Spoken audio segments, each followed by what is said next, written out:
my path straight. I know, I'm gonna shout and praise. My God can be trusted over and over and over again. My God can be trusted over and over and over again. Over and over and over again.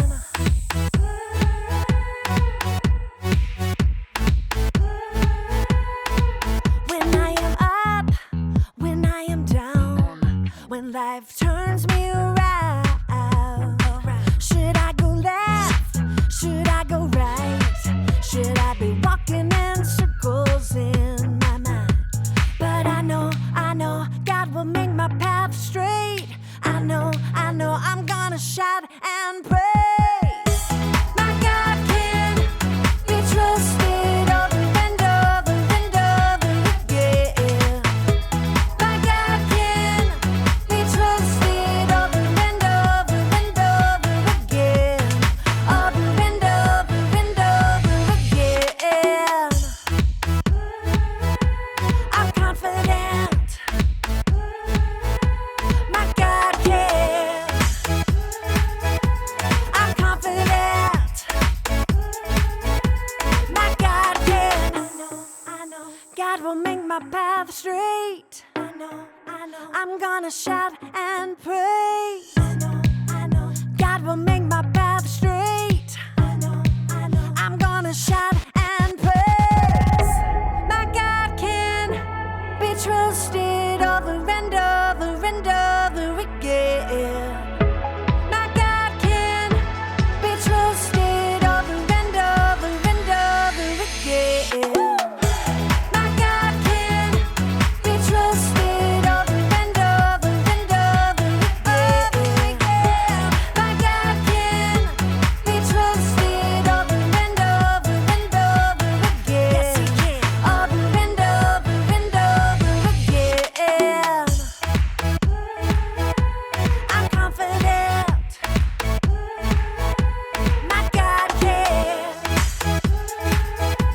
I'm confident.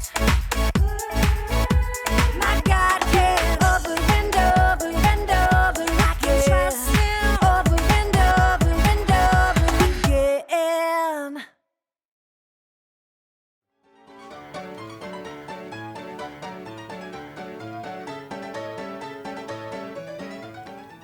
Oh, hey, have you ever seen a circus? Have you ever watched a circus on TV? Have you seen the high wire acts where a performer is way high up in the air, balancing on a thin wire, walking above the audience? Pretty scary stuff, right?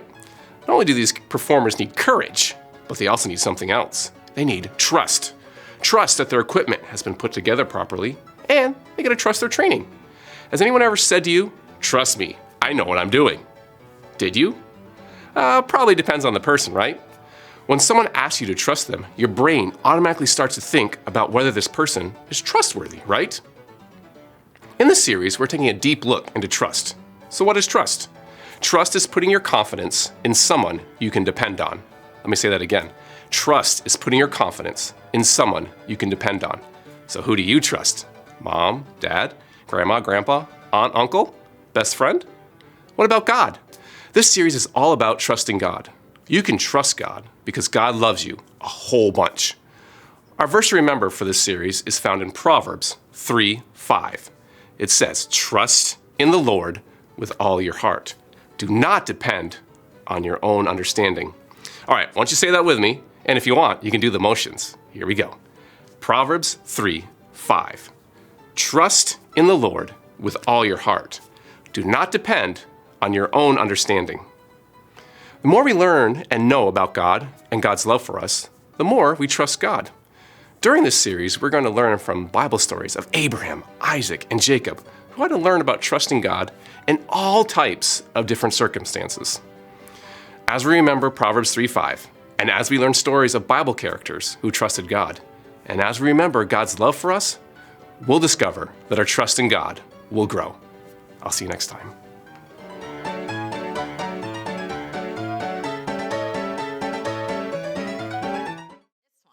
It's time for... The story before the story. Today, we're in the very first book of the Old Testament, Genesis. God made our amazing world, but sin entered the world. People turned away from God and went their own way. So God picked one man, a guy named Abraham. And even though Abraham was like 90 years old and had no kids, God told him to look up. God promised Abraham he'd have more kids than stars in the sky. Yeah, and the whole entire world will be blessed through Abraham's family. But Abraham and his wife, Sarah, they waited for years and years, and they still didn't have kids. Which is where our story starts. We're ready. Hey everyone, I'm Brian. It's amazing how all of creation can talk to us about God. You know, after God told Abraham that he and Sarah would have more kids than there are stars, I bet they went outside at night a lot more. More children than all those stars? Are you sure that's what God said? He promised. He said, we'll have a son.